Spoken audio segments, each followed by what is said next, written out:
Alam mo ba na isang babaeng pagi o stingray ang nabuntis kahit 8 taon na itong walang kasamang kauring laman dagat maliban sa isang pating? Pating tayo dyan! Nakuha ng stingray na pinangalan ng Charlotte ang atensyon ng mga eksperto matapos mabuntis sa hindi inaasahang pagkakataon. Alaga ang pagi na si Charlotte sa isang aquarium sa North Carolina. Pero kinagulat na nag-aalaga sa pagi ang pagbubuntis nito kahit na wala namang lalaking paging kasama si Charlotte.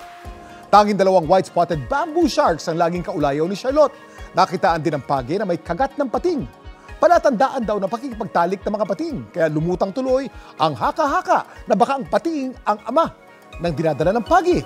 Pero ayon sa research scientist na si Rick Cadillons, imposible raw na ang pating ang ama ng pinagbubuntis ng pagi dahil magkaiba ang anatomy at DNA ng 2 laman dagat.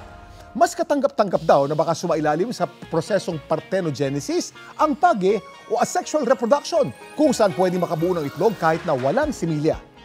Dapat alam mo, nakamanghamang haraw na dumarami ang hayop na dumadaan sa naturang proseso. Kadalasan daw sa mga ito ay alagang hayop o hindi lumaki sa wild. Yan ang dapat alam mo.